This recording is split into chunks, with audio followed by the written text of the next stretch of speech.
So welcome GALA champion Anu Carnegie-Brown, who is Managing Director of Sandberg Translation Partners. First question is, of course, tell us a little bit about yourself and about Sandberg. I am the Managing Director of Sandberg, and I have been in that role for the past 6 years. Sandberg is a full-service language services provider, but we have an area of expertise in the Nordic market. So that means the Scandinavian region and Finland, and then also in English, because the company is actually headquartered in the UK. So that's what we do. And my particular role, I obviously do the normal things that any CEO would do. I have the full P&L responsibility for the company, and I am responsible for its strategic direction as well. But in addition to those sort of normal things, I'm very keen on developing our services and building our brand, and I'm heading our content creation team. So I'm very interested in those areas. Thank you. Why don't you tell us a little bit how you started out in localization? Well, my story is that of a girl meets a boy. So I met a British boy when I was backpacking in Europe in the 80s, and I married him. And then I first qualified as a TEFL teacher. So that was my first language-related job. But then I was getting better at English, by being with him and all that. And that basically led me to doing a translation degree at the University of Helsinki. And then we got our first jobs together in this industry. And we started by helping a small Finnish startup LSP to grow and expand. And ultimately that journey brought us to the UK. So we started in Finland, and then we moved to UK to set up a company here. Sounds interesting, because Sandberg focuses on the Nordic market. What should companies that want to enter the Nordic market keep into account? What would your recommendations be? The Nordic countries are a fantastic region. They score very highly in all sorts of quality of life surveys and also human rights surveys. And I think they're characterized by high levels of equality and consensus. And that reflects in the business culture as well. So there's a lot of openness, and there is directness and a very flat hierarchy, I would say. And then one area where businesses might be able to find an angle in is the environment. We have a very long tradition of looking after the environment, but actually, despite of that, our region is very, very vulnerable now to the impact of the climate change, and it could change things for us quite dramatically. Another thing that might be good to bear in mind is our digital infrastructure. So again, very highly developed in the Nordic region, and that means that all the customers are very tech savvy, and I would say that a digital first approach would be quite vital in this market for any business. And linguistically, people think Nordic countries, they all speak English. Yeah, well, that's a perception, and there's some truth in it. But like any other human being, we prefer to be comfortable when we do business or when we make buying decisions, and we are more comfortable in our own language than we are in English. It also varies across the region. Linguistically, Swedish and Norwegian and Danish are much closer as languages to English, whereas Finnish is very different. So that might also make a difference to the speaker. Finns might be a bit more reluctant to operate in English than our Scandinavian friends. Interesting. So let's talk a little bit about GALA. Why did you decide to join GALA? Well, I joined GALA because I wanted to meet peers. I wanted to compare my experiences with them. And I really believe in innovating new ways of working together in this industry. And as a result of that, I guess I've contributed to a few GALA initiatives. So I have been both a speaker and a moderator at GALA events. I got involved in GALA's Rising Star competition. So that was for newcomers or students graduating, bringing them to the industry, which I think was very rewarding. I've written some articles. I did one of the first articles in your If I Knew Then series about something that I've learned that if I'd known it earlier, I would have done things differently. And I've also contributed to your Ask the Experts series.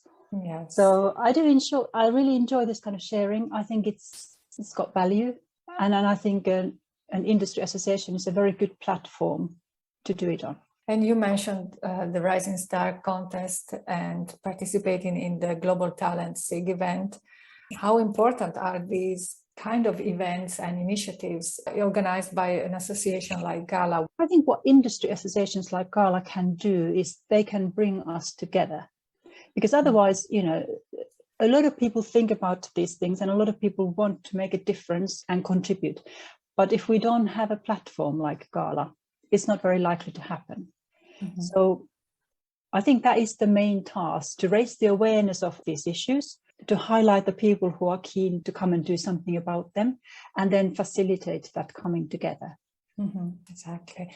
I wanted to throw in another question, and it was about your advice for members who are still thinking whether they should volunteer for GALA. What would your recommendation be? Well, can I share something that I learned earlier this year when I was part of the committee for the annual conference, the program committee? It was really interesting, because you're part of a global group of people. So it's a global committee of very experienced stakeholders who represent very different parts of our industry. Mm-hmm. So, you come together with people, some of them work for LSVs, some of them work for tech companies, and then there might be somebody from the academia as well.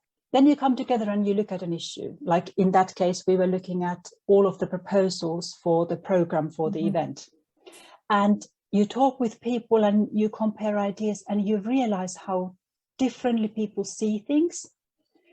All of these stakeholders, they value certain things, and it really opens up your horizons to see what other people value, and also where they think the gaps are in our collective knowledge when we come together to an industry event, and also what a good contribution looks like.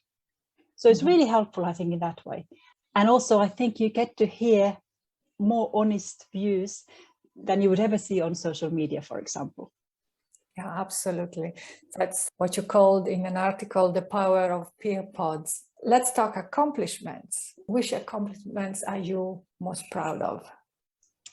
Well, if we talk about the language industry accomplishments, I guess mine are mainly in the area of collaborating with academia. That's always been one of my interests. So I have worked with maybe a dozen universities in the countries where Sandberg is represented, so mainly in the Nordic countries and in the UK. And I've also initiated and supported several industry initiatives that try to sort of enhance that collaboration between us and then the people who train our future colleagues. I've written a course for the University of Helsinki. Here in the UK, I've had a different kind of initiative with one of the universities. So I've worked with the University of Surrey in Guildford for many years. And for them, I designed a series of workshops. So we called it the business of translation. So that's the topic of the workshops. And it's for the master's students course. So it's part of their program. Because it was about the business angles of translation, we actually managed to engage the university's business studies departments as well. So it wasn't just the translation department that I've worked with, but also other departments of the university, which I thought was very helpful. So this is an annual workshop that we do now every year. Basically, the master students, they get to tackle real life business challenges that an LSB faces today. So what I do is I go to them and I say, you guys, that you have to sort of form a consultancy company for me. So I will be your client and you will be my consultant, and I will bring to you my business problems and you will need to sort of research them and then come up with some solutions for me. So that's how we work. And over the years, it has been really interesting. I mean, obviously, I'm interested to hear what they say, even when it's not realistic at all. It still helps to sort of get your own brain going. So I've asked them to solve problems like, how does an LSB expand its service offering, from the traditional translation to other services? Or how does an LSB build a 24/7 availability for their clients? So those kind of topics. And then at the end of the course, they sort of have to come to me and do a formal presentation as if they were proper consultants. Okay, interesting. So that's more of a project-based learning of some kind. Yes, and shifting that heavy cognitive load to the students, to the participants. I like that. And also it really makes them think about translation as a business, because obviously at university you mainly think of it as a skill or a very language-based activity, but to sort of step back from that and realize that you have to run it as a business, you have to think of it as a business, and all these questions come into it. Yeah, very interesting. So for the students and for in the newcomers, what kind of strategy would you recommend to build a career in localization, basically? Well, I'm going to give you advice that I don't necessarily follow myself or haven't followed myself. I think I'm quoting somebody else if I say that if you don't know where you're going to end up somewhere else. Mm-hmm. And sometimes ending up somewhere else doesn't matter. That kind of happened to me as well. But if you have a distinct desire or something that you want to try out, then I think it would be really good to map out how to get there. I'm not really into sports, but I have sort of dabbled with it. And I'm really in awe of people who do things like the Ironman or triathlon or even running a marathon. And I've seen how they train. And it's applicable to any other area of life. Like you've got this huge goal that seems almost impossible to attain, but you break it down to small sort of training goals, very small things that you hone and you hone and you hone until you've improved that one thing. And you could do the same in career planning or building your own skill base for your job. And I think it makes it more, it's not so overwhelming if you do it that way. So obviously, if you're very new, you might not have that bigger picture to think of how to plan it, but that's where you could ask somebody a bit more experienced to help you. I mean, when I did that for the first time for a sport-related thing, I asked somebody who's run marathons, give me a basic training program, and they did. Okay, that's interesting. For the new members who are looking forward to the next in-person event or, any networking event that we could have at GALA, what tips and techniques would you suggest for networking? It's interesting because, again, I'm not a great extrovert myself, and I'm not a networking expert by any means. So everything I've learned just by doing, painfully sometimes. I think one way I've seen people do very successfully recently is like that they go and interview people. I don't mean just at events, but I mean, you can see it on social media. So many people have published podcasts or, some sort of interview series. And that's really smart because you don't actually have to know that much yourself. You just need to know the right questions to ask. And I think that works face-to-face as well, that you just need to be bold to go and ask that first question and get people to talk about themselves, because everybody likes talking about themselves and they don't usually have any problem with that. So yeah, just to have the courage to take that very first step with the very first question, and then it usually flows from there. Okay, very good tip. I'll remember myself. One thing you learned during the last year? Well, this is what the pandemic has done for us. I have learned to appear on videos. It started almost 2 years ago now when we first went completely remote as a company.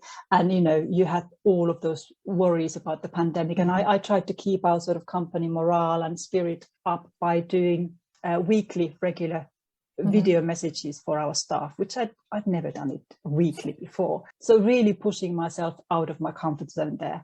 And now, like almost 2 years later, I can look back and I can see how it's become easier.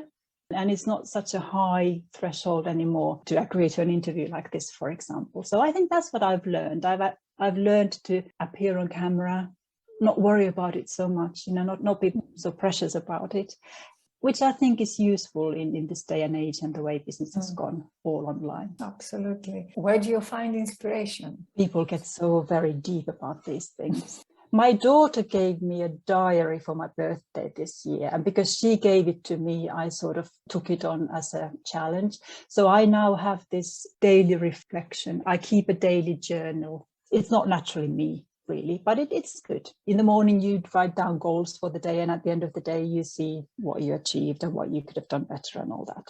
Ultimately, I don't actually believe that you will find all of those resources within yourself.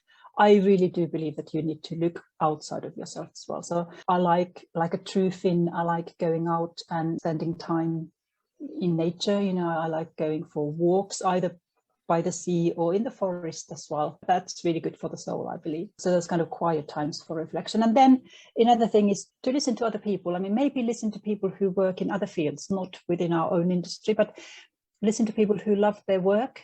I think that is inspiring when you see somebody who truly enjoys what they're doing, who truly believes in what they're doing. Thank you. If you could choose a second brilliant career, what would it be?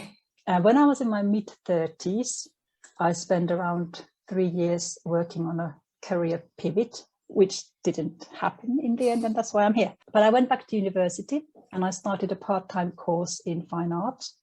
And my plan was to do that bachelor's course as a part-time course for over 5 years. And it would have meant 20 hours of coursework in a week, plus my full-time job. And at the time, my children were quite young as well. So it was ambitious and it didn't really work out in the end. So I had to leave it.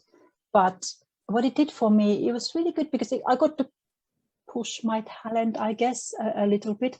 And I got to a point where I realized that I didn't want to do art as a hobby. So I would either want to do it properly or not at all. So it brought me to a point where I'm not doing any art now until I one day might have time for it properly again. Thank you. There is one more question. Life beyond localization, what does it look like? Do you know, I'm having my second wind in a way at this point in life. You know, I'm not young anymore.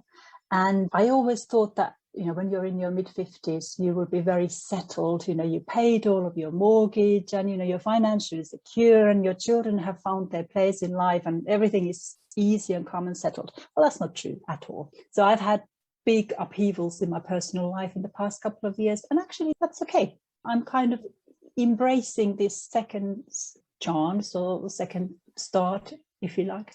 And I've learned to live with insecurity. I think that's what age has given me. So even if everything is not sorted and settled and fine, I can still enjoy life. We embarked on a big building project earlier this year, which has got a lot of unknowns, but I'm enjoying that. I'm taking it on as a challenge and I'm embracing it. Thank you so much, Anu.